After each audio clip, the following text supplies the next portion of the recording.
I cooked Thanksgiving dinner for my son and his family, but they never showed up. When I called, my daughter-in-law laughed. We're at a real grandma's house. I sat alone with candles lit, food untouched. But the next morning they saw the family photo I mailed back, with their faces torn out and a message they'll never forget. The cranberry sauce was still warm when my phone buzzed at 3:47 p.m.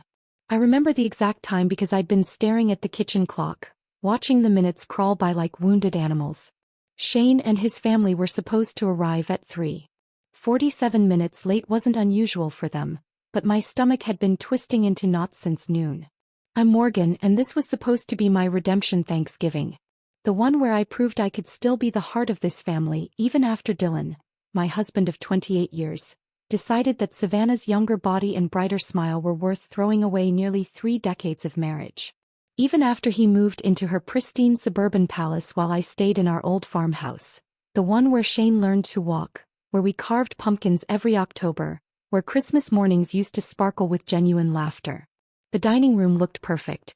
I'd spent 3 days preparing, polishing my grandmother's silver until it gleamed, ironing the lace tablecloth that had graced our table for every major holiday since Shane was born.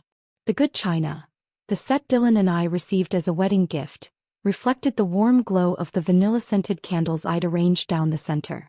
5 place settings. 5 chairs pulled out waiting. 5 members of what I desperately hoped was still my family. Shane had called 2 weeks ago, his voice carrying that careful tone he'd developed since the divorce. Mom will be there for Thanksgiving. I promise. Marissa's excited to see you and the kids have been asking about your stuffing. His words felt like a lifeline thrown to someone drowning in an ocean of loneliness. I'd clung to that promise, replayed it during sleepless nights when the house felt too big and too quiet. I'd started cooking at dawn. Harvey's apple pie, the one with extra cinnamon because he said it reminded him of autumn leaves. Destiny's favorite macaroni and cheese, made from scratch with 3 different cheeses and breadcrumbs on top, the way she'd requested last Christmas before everything fell apart. Shane's beloved green bean casserole with those crispy onions he used to sneak from the container when he thought I wasn't looking. The turkey, golden and glistening, stuffed with my mother's cornbread dressing recipe that had been passed down for 3 generations. Every dish held a memory. Every aroma carried the ghost of holidays past when we were whole. When Dylan would carve the turkey with theatrical flourishes while Shane rolled his eyes and Marissa laughed at his dad's jokes. Before Savannah entered our lives like a tornado, leaving destruction in her wake while making everyone believe she was the sunshine after the storm. The call came as I was adjusting the gravy boat for the 10th time, my hands trembling slightly from caffeine and nerves. Shane's name flashed on my phone screen, and my heart hammered against my ribs. Maybe they were running late. Maybe there was traffic. Maybe. Hey Mom. His voice sounded distant, distracted. Background noise filtered through. Laughter, multiple conversations, the clink of silverware against plates. A celebration happening somewhere else. Shane, honey, where are you? Dinner's ready and it's getting cold. I tried to keep my voice light, casual, even as dread began pooling in my stomach like ice water. Yeah, about that. He paused, and in that silence I heard my world beginning to crack. We're not going to make it. Plans changed last minute. Changed? But you promised. You said. I know what I said, but Savannah invited us over and the kids really wanted to see their other grandparents. Dylan's parents are here too, and it's just easier, you know? Easier. The word hit me like a physical blow. 28 years of marriage, 31 years of being Shane's mother, and I'd been reduced to the inconvenient option. The difficult choice. The grandmother who required effort. Can I talk to Marissa? My voice barely qualified as a whisper. She's busy with the kids right now, but she says hi. Another lie. I could hear her distinctive laugh in the background, bright and carefree. She was having the time of her life at someone else's table while I sat alone with enough food to feed an army. Shane, please. I've been cooking all day. I made Harvey's pie, Destiny's. Mom, don't guilt trip me. We'll do something next weekend, okay? Gotta go. The line went dead before I could respond. I stared at the phone, my reflection trapped in its dark screen. A 53-year-old woman who'd just been dismissed like an outdated appointment. My hands were shaking as I set the phone down beside the untouched rolls, still warm from the oven. The silence that followed was deafening. Not the comfortable quiet of anticipation, but the hollow emptiness of abandonment. The candles flickered, casting dancing shadows across the empty chairs.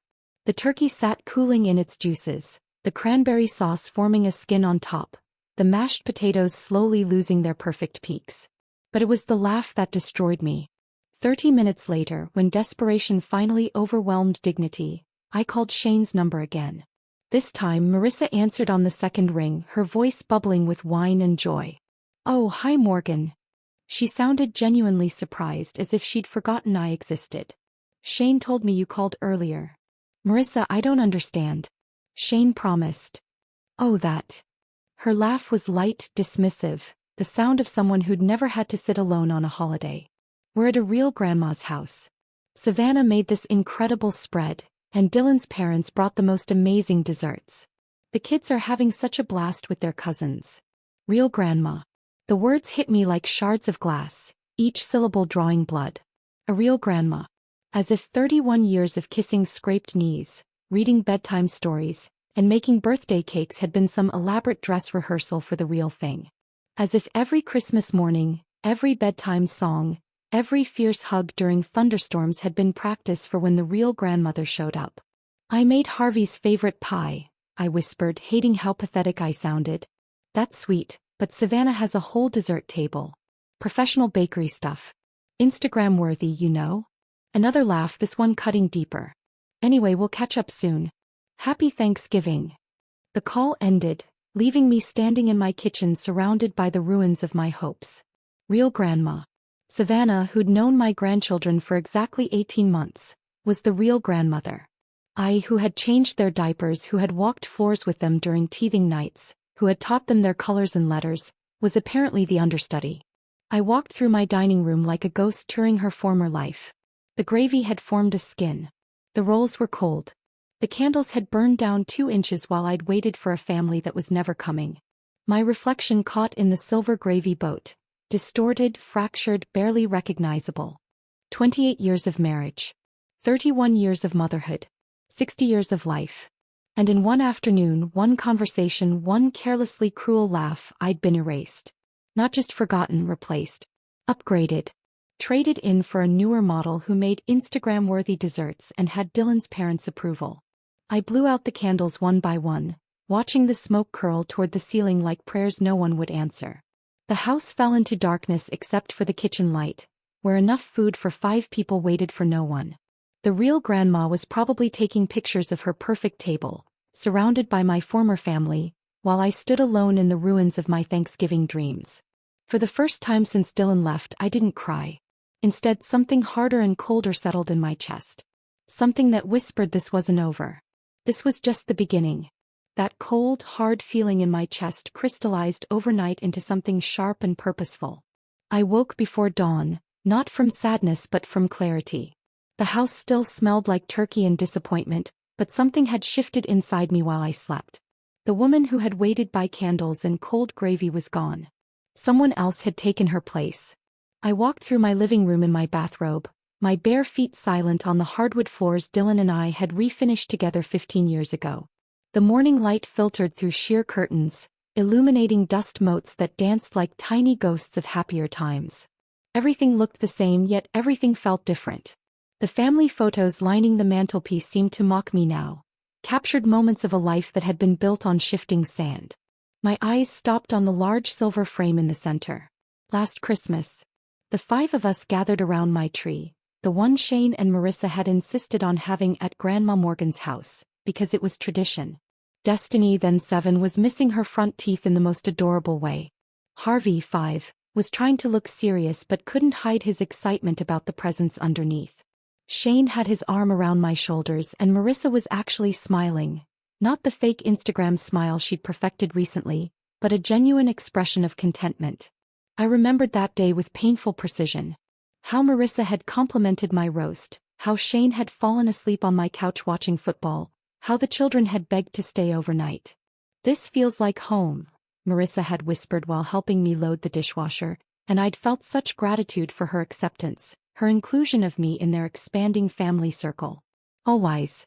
Every smile, every compliment, every moment of warmth theater performed for an audience of one gullible woman who'd believed she still mattered. I lifted the frame from the mantel, my fingers tracing the silver edges. The glass was spotless. I'd cleaned it just last week in preparation for Thanksgiving, wanting everything perfect for their visit. The irony tasted bitter on my tongue. I'd polished the evidence of my own delusion. Walking to the kitchen table, I set the frame down beside the salt and pepper shakers Dylan's mother had given us as a housewarming gift 30 years ago.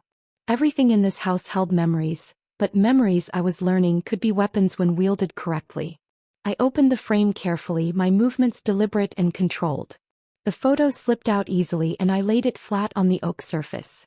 5 faces stared up at me from glossy paper. A family frozen in time, in lies, in a happiness that had apparently been one-sided. The scissors were in the kitchen drawer, right where they'd always been, nestled between the can opener and the meat thermometer. Heavy steel with red plastic handles, the same ones I'd used to cut out paper snowflakes with the children just 11 months ago. Destiny had been fascinated by how the folded paper opened into intricate patterns. "It's like magic, Grandma Morgan," she'd said, her small hands clapping in delight. But what a joke. The only magic here was how quickly love could transform into something else entirely. I positioned Shane's face between the scissor blades first. My son, who'd promised to be there, who'd let me believe I still had a place in his world. The metal sliced through his smile with a soft whisper. His face separated from the rest of us cleanly, completely, leaving a Shane-shaped hole in our family portrait. Marissa came next. The woman who'd laughed about being at a real grandma's house, who'd spoken those words like they were nothing, like they wouldn't haunt my sleep and poison my waking hours. Her face was slightly blurred in the photo. She'd been turning toward Shane when I snapped the picture, caught in a moment of movement. How appropriate. Always in motion, always ready to move on to something better. The scissors made the same soft sound as they carved through her features. Snip. Gone. I held the 2 severed faces in my palm, studying them like an archaeologist examining artifacts from a dead civilization. Shane's eyes looked up at me with that familiar warmth that had fooled me for 31 years. Marissa's profile, caught in mid-laugh, seemed to echo her cruel words from yesterday's phone call. But the children remained. Destiny and Harvey, their innocent faces still attached to the photo, still connected to me. They hadn't chosen this betrayal. They were casualties, collateral damage in their parents' casual cruelty. My fingers traced their images gently, remembering bedtime stories and scraped knee kisses, birthday parties and Christmas mornings. The envelope came from my desk drawer. Crisp white paper, the expensive kind I used for thank you notes and sympathy cards. How fitting. This would be both. I arranged the torn pieces inside carefully, face down against the bottom of the envelope. Shane and Marissa, reduced to paper scraps, lying flat and lifeless like roadkill on a highway. The symbolism felt perfect. They'd turned their backs on me, so now they could lie face down in their own destruction. The red pen had been a gift from Harvey last Mother's Day, part of a little school craft set he'd proudly presented. "For writing special messages, Grandma," he'd explained with that gap-toothed grin. He'd been right. This was definitely a special message. I flipped the mutilated photo over, and the blank white back stared at me like an empty canvas waiting for truth. The pen felt substantial in my hand as I pressed it to the paper. Red ink flowed like blood from a fresh wound, forming words that had been burning in my chest since yesterday's phone call. A table set for love, but only ghosts showed up. The words looked stark against the white background, dramatic and final. But I wasn't finished. Yesterday had taught me that subtlety was wasted on people who could dismiss 30 years of devotion with a laugh. The real ones were never family. My handwriting was steadier than I'd expected, each letter formed with deliberate precision. The red ink caught the morning light streaming through my kitchen window, looking darker than I'd intended. Good. Dark matched my mood. "This is how you erased yourselves from my life, and now from my legacy." I capped the pen and set it down beside the ruined photograph. The message was complete, perfect in its brutal honesty. No begging, no pleading, no desperate attempts to guilt them into loving me. Just a simple statement of fact, delivered in language they couldn't misinterpret or dismiss. The envelope sealed with a soft hiss, trapping Shane and Marissa's faces inside like prisoners in a paper cell. I wrote their address in careful block letters.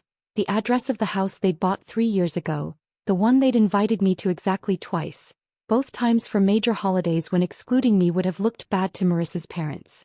The post office was only 10 minutes away, but I took my time getting dressed. This wasn't a moment to rush. I chose my navy dress, the one Shane had complimented at his last birthday dinner. I applied lipstick not for them but for me. For the woman I was becoming. The postal clerk was a young man with kind eyes who smiled when I approached his window. "Just this one today, ma'am?" "Just this one," I confirmed, sliding the envelope across the counter. "It's very important that it arrives quickly." "Priority mail then?" "Oh yes," I said, surprising myself with the warmth in my voice. "It's definitely a priority." He stamped it with official authority, and I watched my message disappear into the postal system's machinery. In 2 days, maybe 3, Shane would open his mailbox and find my response to yesterday's abandonment. No phone call this time. No chance for him to interrupt or dismiss or redirect the conversation. Just my truth, delivered in terms they'd finally understand. Walking back to my car, I felt lighter than I had in months. The morning air tasted cleaner, sharper, full of possibilities I hadn't considered before. Revenge, I was discovering, had its own particular sweetness. They taught me that I wasn't the real grandma. Time to show them what the fake one could do. The law office of Richardson and Associates occupied the 3rd floor of a historic brick building downtown, its mahogany-paneled walls lined with legal volumes that seemed to whisper secrets about other people's family dramas. I'd driven past this building countless times over the years, never imagining I'd one day sit in their leather chairs planning the systematic dismantling of my own family's expectations. Margaret Richardson was younger than I'd expected, perhaps 45, with silver threading through her auburn hair and eyes that suggested she'd witnessed enough human cruelty to develop a professional immunity to shock. Her handshake was firm, her smile cautious but genuine. "Mrs. Patterson, thank you for coming in. Your phone call yesterday was intriguing." She gestured to the chair across from her imposing desk. Estate planning can be emotional, particularly when family relationships are strained. Strained. Such a delicate word for betrayal. "My relationship with my son has become complicated since my divorce," I said, settling into the burgundy leather. "I need to ensure my assets reflect my current reality, not past assumptions." Margaret opened a fresh legal pad, her pen poised. "Tell me about your current will." The document I drafted 5 years ago felt like ancient history now. Shane was the primary beneficiary, inheriting the house, my retirement accounts, everything except specific jewelry pieces designated for the grandchildren. It had seemed so natural then, the logical progression of generations, mother to son, the family home staying in family hands. "Everything goes to my son Shane, with provisions for my grandchildren." The words tasted stale in my mouth. "I want to change that. Completely." Margaret's pen didn't move. "Completely. Shane and his wife have made it clear that I'm no longer considered essential family. Yesterday they abandoned me on Thanksgiving to spend it with my ex-husband's new wife, calling her the real grandma." The professional setting made the words feel less raw, more factual. If I'm not real family, then I shouldn't leave them real inheritance. For the first time, Margaret's composed expression flickered with something that might have been surprise. "That's unfortunate. But estate planning based on emotional reactions can sometimes." "This isn't emotional," I interrupted, my voice steadier than I felt. "This is practical. They've demonstrated their priorities.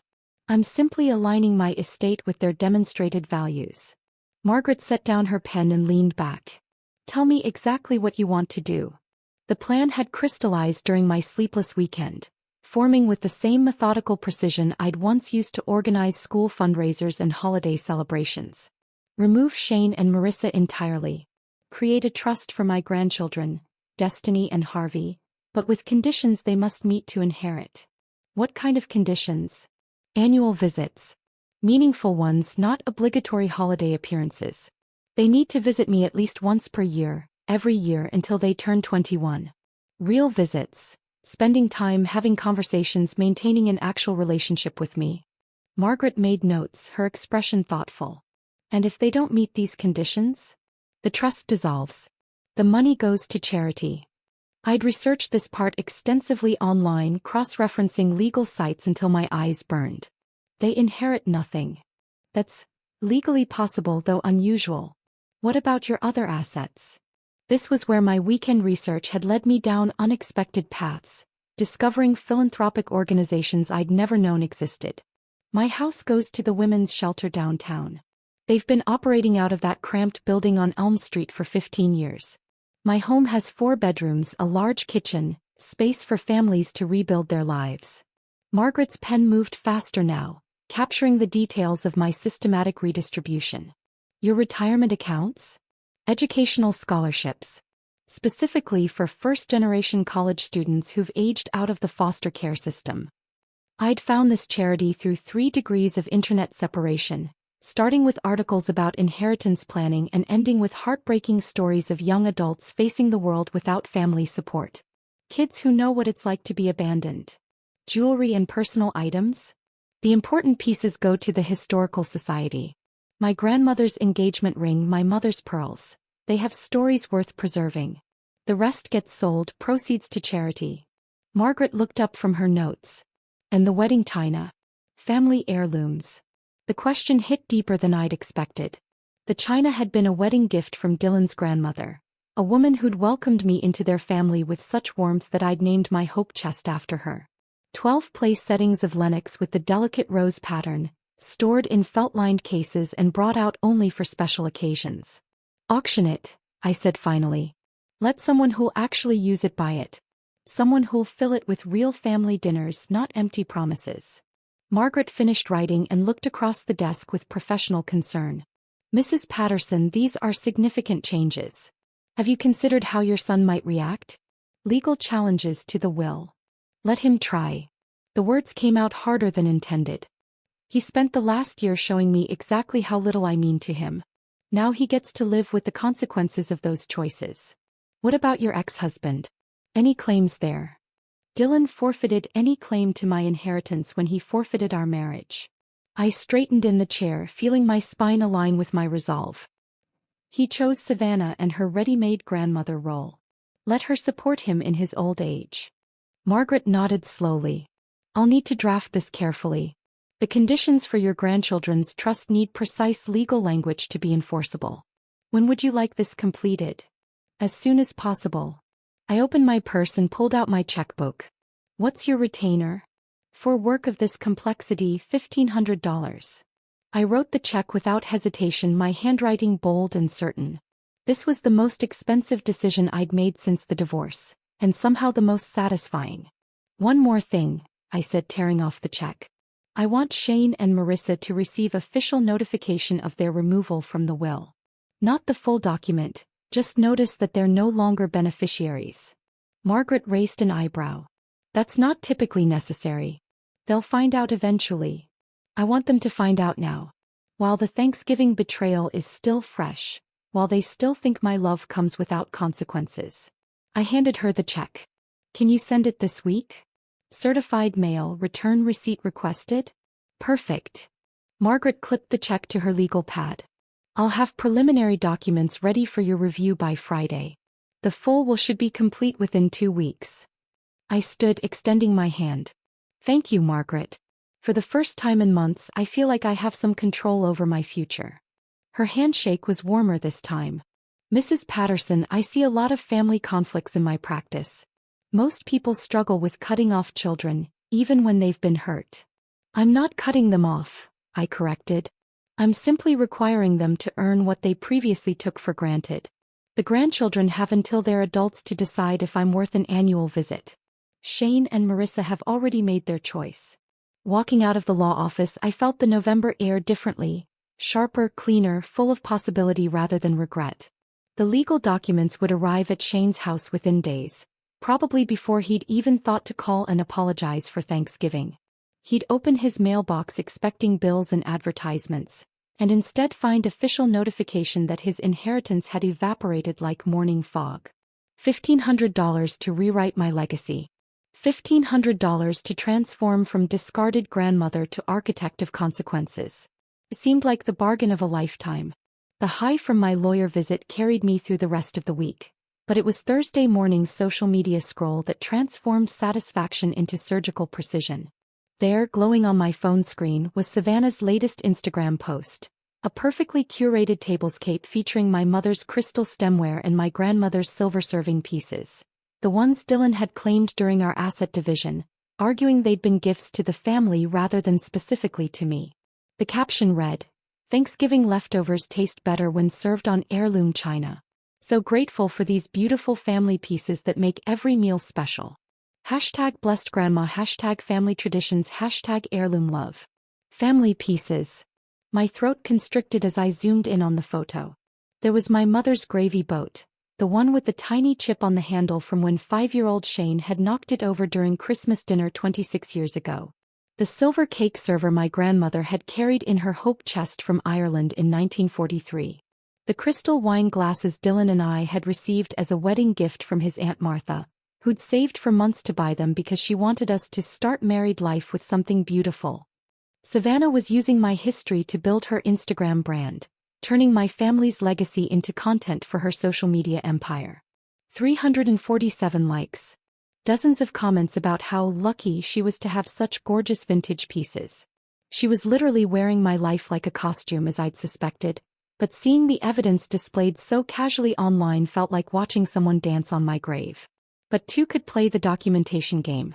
I spent Thursday afternoon in my spare bedroom, the one Dylan used to call my museum room, because I kept the most precious family artifacts there.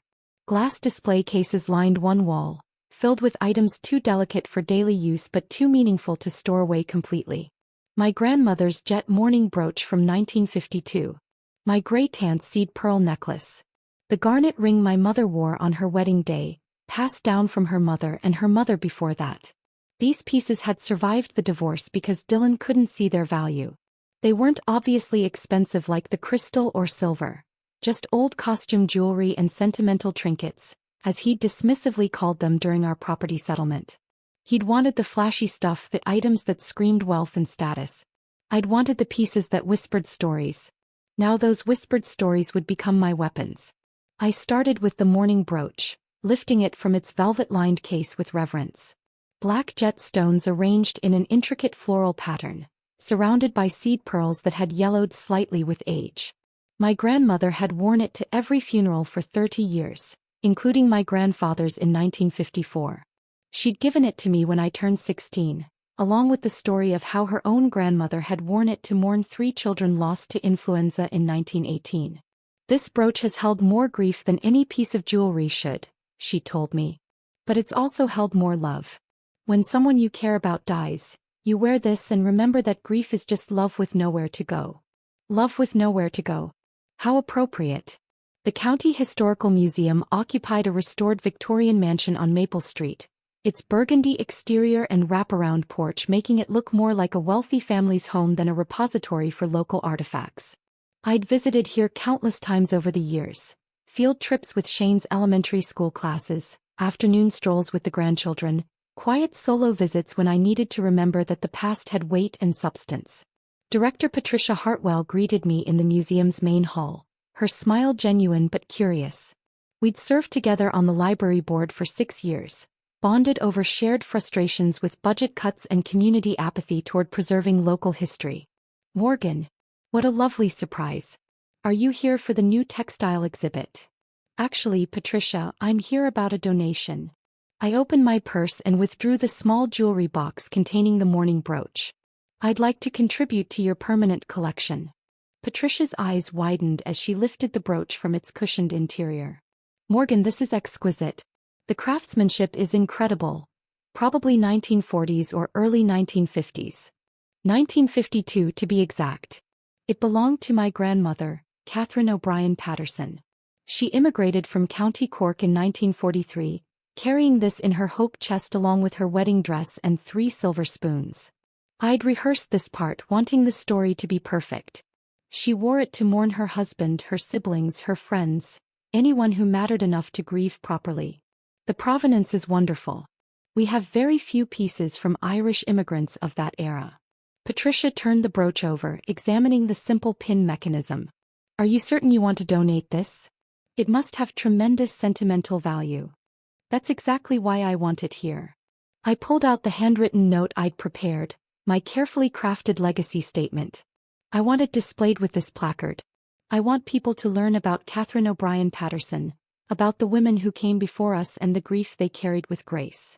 Patricia read my proposed text aloud. Mourning brooch circa 1952, worn by Catherine O'Brien Patterson to honor the deaths of loved ones. Donated in memory of Morgan Patterson. Left behind but never forgotten. May this piece remind visitors that love endures beyond betrayal, and history belongs to those who preserve it. Morgan. Patricia's voice carried concern. This sounds rather final. Are you feeling all right? I laughed, the sound surprising us both with its lightness. I'm feeling clearer than I have in years, actually. My family has decided I'm not worth their time, so I'm ensuring my legacy lives somewhere that values preservation over convenience. Patricia's expression softened with understanding. Family disputes can be so painful. Are you sure this isn't something you might regret? Patricia, my ex-husband's new wife, is currently using my mother's china to build her social media following. My son abandoned me on Thanksgiving to spend it with the real grandma. They want to erase me from their story, but they can't erase me from history. I gestured toward the brooch. This piece will outlive all of us. In 50 years, someone will read that placard and know that Catherine O'Brien Patterson existed, that she mattered, that her granddaughter cared enough to preserve her memory properly. Patricia nodded slowly. We'd be honored to accept this donation. When would you like the installation completed? As soon as possible. And Patricia? I'd appreciate if you added it to your newsletter and social media announcements. Sometimes the most important donations deserve public recognition. She smiled with the kind of warmth reserved for fellow conspirators. I think a feature story would be appropriate. Local woman honors family legacy through historical preservation. We could run it in next month's community newsletter. Perfect. The newsletter that everyone in town received, including Dylan and Savannah. Including Shane and Marissa. Including every social circle that had watched my marriage implode and wondered what happened to poor Morgan Patterson. That sounds wonderful. I shook Patricia's hand, sealing the deal. My grandmother would have loved knowing her brooch would educate future generations about Irish immigrant experiences. Walking back to my car, I felt the same lightness I'd experienced leaving the lawyer's office. Another piece of my strategic puzzle falling into place. Savannah could post her Instagram photos with my stolen china, but she'd never be able to claim the stories. Those belonged to me, and now they'd belong to history. The museum would feature my donation within weeks. The newsletter would circulate throughout our small community. And eventually, inevitably, Dylan and Savannah would visit the museum. They attended every charity gala and social function in town, always eager to see and be seen. When they did, they'd find me waiting in glass cases and carefully worded placards, my name permanently etched into local history while theirs remained forgotten footnotes in other people's stories. My grandmother's grief brooch would outlast their marriage, their happiness, their carefully curated social media presence. It would whisper the true story long after their lies had been forgotten. Some legacies, I was learning, were too important to leave to family. The momentum of reclaiming my narrative carried me through the weekend, but it was Sunday evening's mindless social media scroll that provided the perfect opening for my next move. Marissa had posted again. A carefully staged photo of herself, Shane, and the children gathered around Savannah's dining table, everyone wearing coordinated autumn sweaters that probably cost more than my monthly grocery budget. The caption made my blood simmer. So grateful for 3 generations under one roof. There's nothing like family traditions and making memories with the people who matter most. Blessed to have such an amazing support system. #family first, #3 generations, #grateful, #blessed life. 3 generations. The people who matter most.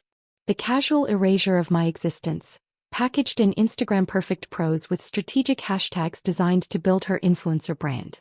Marissa had accumulated nearly 4,000 followers by marketing herself as the ideal wife, mother, and family coordinator.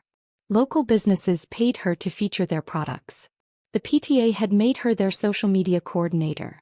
She'd built an entire secondary income around projecting family perfection. But perfection, I'd learned, was fragile. It only took one crack to shatter the entire illusion. I walked back to my dining room where the remnants of Thanksgiving still lingered. I'd left everything exactly as it was that night. The candles burned down to stubs, the place settings still arranged for 5, the centerpiece wilting but hauntingly beautiful in its decay. It looked like a museum exhibit, The Abandoned Holiday 2024. The lighting was perfect. Late afternoon sun slanted through my lace curtains, casting golden shadows across the empty chairs and untouched plates.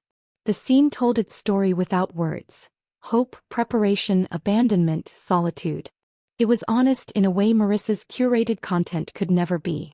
I took 17 photos from different angles before finding the one that captured the full emotional weight of that night. Me sitting alone at the head of the table, my hands folded in my lap, eyes slightly downcast but not defeated. The empty chairs seemed to lean away from me like disappointed guests. The elaborate place settings looked almost accusatory in their perfection. But it was beautiful too. Tragic and dignified and undeniably real. The caption took me 43 minutes to write. Each word needed to be perfect. Truthful without being vindictive, heartbreaking without being manipulative, powerful without being preachy. I wrote 17 versions before settling on the one that felt exactly right. Cooked for 5. Ate alone. Real love doesn't forget. 9 words. 37 characters. A complete story of betrayal and resilience that left nothing to interpretation while naming no names. I posted it at 6:23 p.m. on Sunday, right when local social media engagement typically peaked. After dinner, before Sunday night television, when people scrolled mindlessly through their feeds while pretending to help children with homework. The response was immediate and overwhelming. Linda Hofstetter, my former neighbor, commented within minutes, "Oh honey, my heart breaks for you." 23 likes on her comment alone. Janet Morrison from the library board, "Some people forget where they came from. You deserve so much better." Sarah Chin, who'd worked with me on the school fundraiser for 3 years, "This made me cry. Real family shows up." But it was Rebecca Walsh's comment that really started the avalanche. "Wait, wasn't this the weekend Shane and his family were supposed to visit? I remember you mentioning it at book club." The small-town network activated like a telephone tree from the 1950s.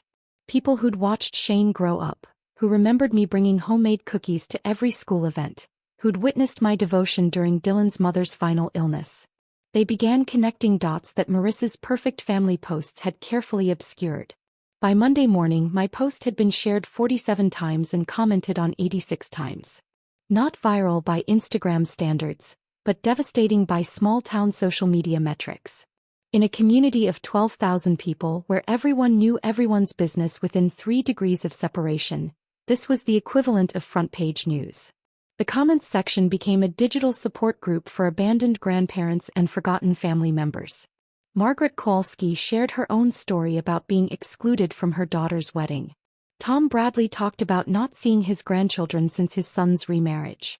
My simple post had opened a floodgate of similar experiences, creating a community of people who'd been quietly enduring their own versions of family rejection.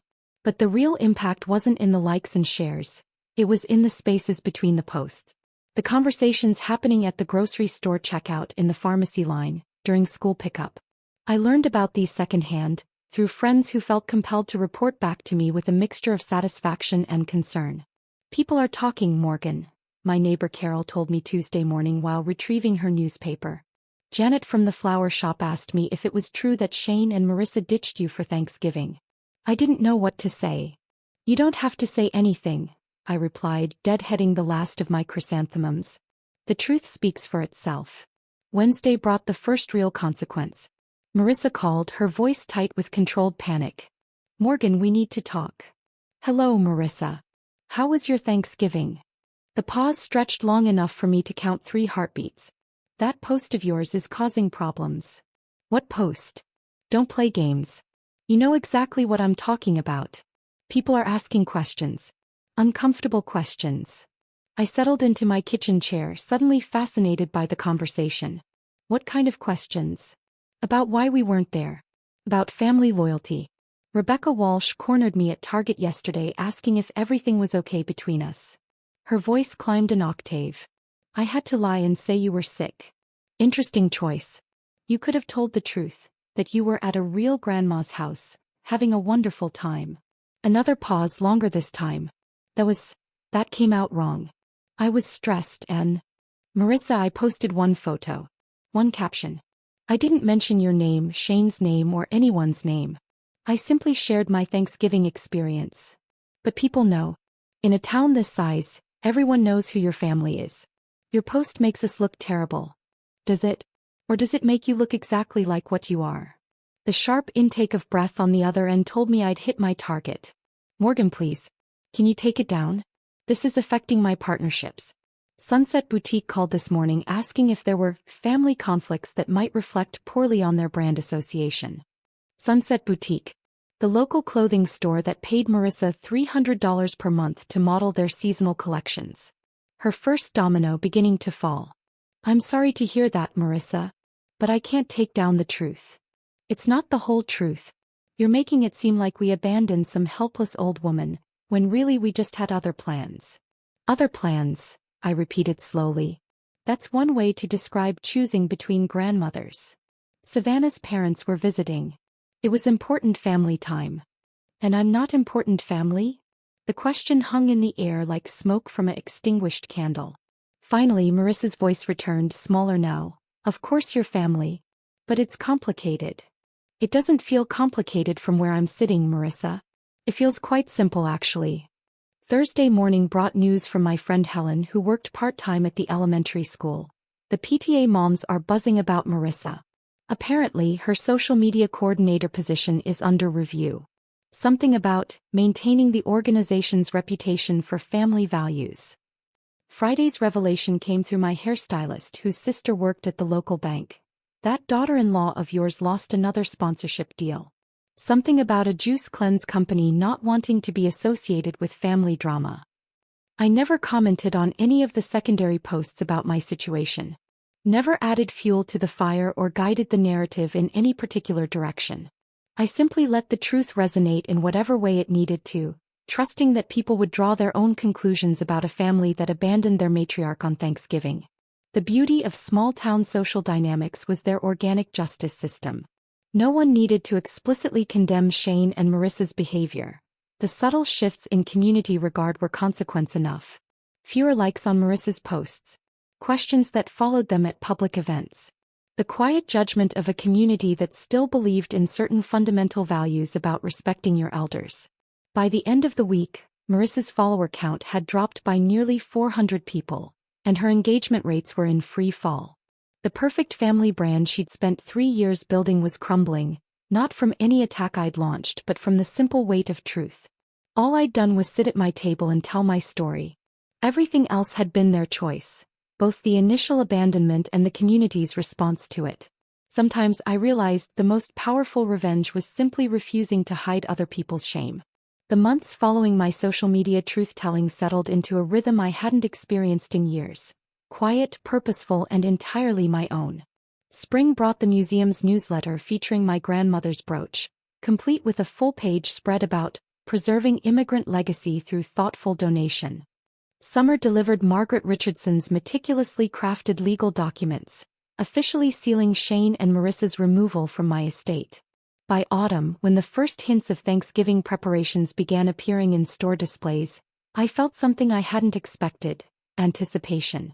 Not the desperate hope of previous years, but a calm certainty about exactly how I wanted to spend the holiday. This year I shopped for one. The experience was surprisingly liberating.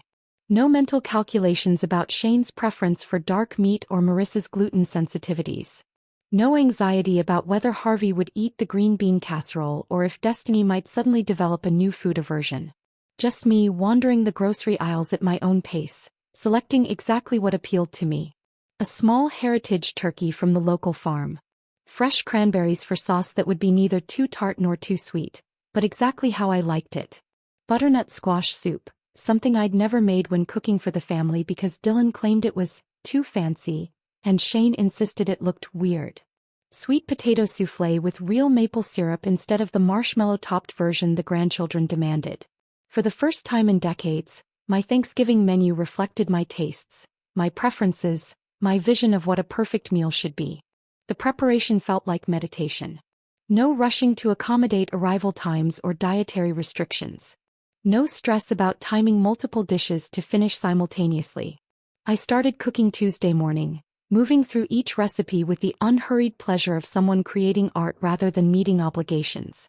Wednesday evening I set my table. One place setting, but not in a way that suggested loneliness or abandonment. I positioned my chair at the head of the table, facing the windows that looked out over my back garden. The good china, what remained after Dylan's divorce pillaging, gleamed in the late afternoon light. Fresh flowers from my own garden created a centerpiece that didn't need to accommodate conversation or serving dishes. One wine glass, catching the last rays of November sunshine. It was beautiful, elegant, intentional. Thursday morning arrived crisp and bright, the kind of November day that made bare tree branches look like architectural drawings against a pewter sky. I woke without an alarm, without anxiety, without checking my phone for last-minute cancellations or schedule changes. The house was perfectly quiet except for the soft jazz playing from my kitchen radio and the gentle bubbling of stock simmering on the stove. I dressed carefully, not for anyone else, but because the day felt worthy of ceremony. The burgundy dress I'd bought for myself last month, paired with my mother's pearl earrings. Lipstick applied with the same care I'd once reserved for special occasions with extended family. This was a special occasion, I realized. Just not the kind I'd previously understood. The meal preparation became a dance performed for an audience of one. I basted the turkey while humming along to Duke Ellington. Stirred the cranberry sauce while watching squirrels perform acrobatics outside my window. Arranged rolls in a basket with the same attention to presentation I'd once lavished on dinner parties for 12. At exactly 2 o'clock, the time I'd always served Thanksgiving dinner, I lit a single candle in the center of my table. Not the elaborate candelabra of previous years, but one perfect taper in my grandmother's silver holder.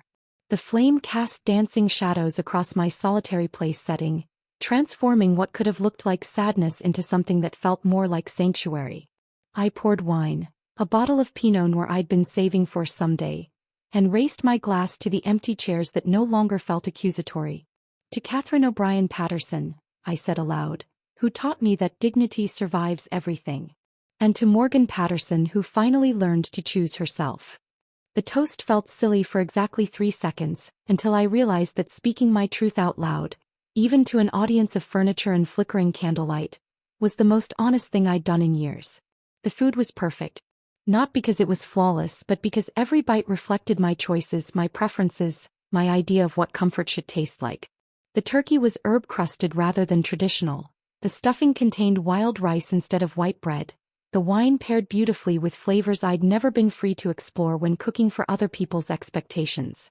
Halfway through my meal, I began laughing.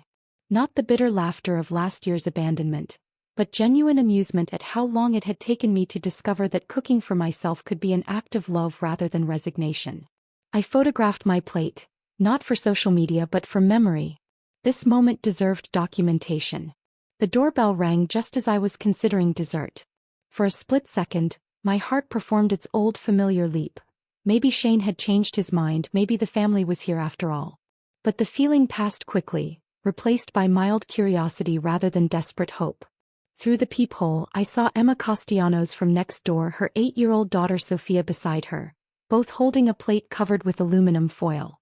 "Mrs. Patterson." Sophia's voice carried through the door with the enthusiasm only children could generate. "We brought you cookies." I opened the door to find 2 faces glowing with the kind of uncomplicated warmth I'd almost forgotten existed. Emma looked apologetic, Sophia looked delighted. "I hope we're not interrupting," Emma said. "Sophia insisted we bring these over today. She's been talking about you since we moved in." Sophia stepped forward with the confidence of someone who'd never learned that approaching neighbors required complicated social calculations. "My mom says you remind her of her grandma in Mexico. She was really nice too, and she always smelled like vanilla." The words hit me with unexpected force. Not the comparison to a grandmother, though that was lovely, but the simple recognition that I existed in someone else's story as a positive presence. That my daily life, my garden tending, my wave from the front porch had registered as kindness in a child's world. "Would you like to come in?" I heard myself asking. I was just having dessert. 20 minutes later, Sophia was explaining her elaborate theory about why squirrels were probably secret agents while her mother and I shared coffee at my kitchen table. The formal dining room felt too ceremonial for this spontaneous connection, but the kitchen, with its warm light and lingering aromas of the day's cooking, felt exactly right. "This house always smells amazing," Emma said, cradling her coffee mug. Sophia asks every time we walk by if we can stop and visit the cookie lady. I don't actually bake that many cookies, I admitted. It's not about the cookies, Emma replied with the wisdom of someone who understood metaphor. It's about feeling welcome. They stayed for an hour, filling my kitchen with conversation that had nothing to do with family obligations or social expectations. Sophia told me about her school play, her pet hamster, her theory that Thanksgiving was really a celebration of squirrels preparing for winter. Emma shared stories about adjusting to small-town life after growing up in Los Angeles, about finding community in unexpected places. When they left, hugging me goodbye with the casual affection of people who plan to see each other again soon, I realized something fundamental had shifted. This Thanksgiving hadn't been about what I'd lost. It had been about what I'd found. Not just peace but possibility. Not just solitude but the freedom to choose my own connections. Later that evening, as I was washing my single-place setting and storing leftovers in containers sized for one person's meals, my phone buzzed with a text from Shane. The kids have been asking about you. Can we set up a visit? I dried my hands carefully before responding, taking time to consider my words. They know where I live. We'll be here. One visit a year unlocks their future. His reply came quickly. What does that mean? It means exactly what it says. Your children are welcome here anytime. You and Marissa are welcome here when you're ready to treat me with the respect I deserve. The legal documents you received explain the rest. I turned off my phone without waiting for his response. Whatever he needed to process about the new terms of our relationship could happen on his own time. I had dishes to finish, a candle to blow out, and a profound sense of contentment to savor. Standing in my kitchen, surrounded by the peaceful aftermath of a perfect Thanksgiving, I understood that I hadn't been seeking revenge at all. I'd been seeking freedom, from their expectations, their casual cruelty, their assumption that my love came without conditions. They taught me that I wasn't the real grandmother. I'd learned that I was something better. A real woman with real boundaries who finally understood that the best relationships were chosen, not assigned. Peace, I discovered, was the most satisfying course of all. If this story of Morgan's perfect revenge had you gripping your phone, smash that like button right now. My favorite part was when Morgan tore their faces from the family photo and mailed it back with that devastating message. What was your favorite moment of her sweet revenge? Drop it in the comments below. Don't miss more stories of people who refuse to be walked over. Subscribe and hit that notification bell for your next dose of satisfying justice.